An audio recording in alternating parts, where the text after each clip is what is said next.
Hello everyone, আশা করি সবাই ভালো আছেন। আজকের ভিডিও হলো যা কপিরাইট ফ্রি করার জন্য। যারা নতুন কন্টেন্ট ক্রিয়েটর শুরু করছেন বা ইউটিউবে ভিডিও আপলোড করেন, তাদের একটা ডিসক্রিপশন থাকে, তো ওই ডিসক্রিপশনটা কি কপিরাইট আসে, তো এই জন্য বিভিন্ন ইস্যু দেখা যায়, তো এসইও ফ্রেন্ডলি হয় না। তো এইটা ফ্রি করবেন কীভাবে বা চেক করবেন কীভাবে, সেই প্রসেসটা নিয়ে আজকের ভিডিওটা। তো ভিডিওটা না টেনে সম্পূর্ণ ভিডিওটা দেখুন, আর ভিডিওটা ভালো লাগে অবশ্যই একটা শেয়ার করে দেন।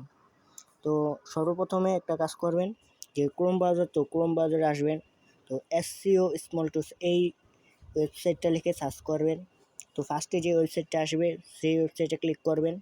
তার ভিতরে দেখুন, তারপরে এই যে অপশানটা আসবে যে, তো এইখানে ক্লিক করবেন। এখানে ক্লিক করার পরে যে এখানে একটা বক্স আছে, তো এইখানে আপনার যে টেক্সটগুলা ডিসক্রিপশনের, তো এই ডিসক্রিপশনগুলো কপি করবেন। কপি করার পরে আপনি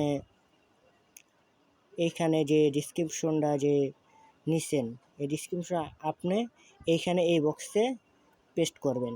তো পেস্ট করার পরে এইখানে এই যে চেক এই লেখাটায় ক্লিক করবেন। তো এইখানে ক্লিক করবেন, ক্লিক করার পরে নট রোবট এইখানে ক্লিক করবেন। এখন আপনার এসইও ফ্রেন্ডলি হয়েছে বা কপিরাইট আসে, এই ওয়েবসাইটটাতে আপনি চেক করতে পারেন। তো আমারটা এখানে 100% ইউনিক আছে, তো আমারটা এখানে কোনো কপিরাইট ইস্যু নাই। তো আপনারও যদি থাকে তো আপনারা এখানে চেক করবে। তো যদি থাকে তো আপনার এটা অবশ্যই দেখাবে, যেখানটা থাকবে সেখানটা আপনার রেড মার্ক দেওয়া থাকবে। তো আপনি ওইখানে ওই অপশনটা যে কিওয়ার্ডটা আর্টিকেলটা চেঞ্জ করে দিলে আপনার কপিরাইট ফ্রি হয়ে যাবে।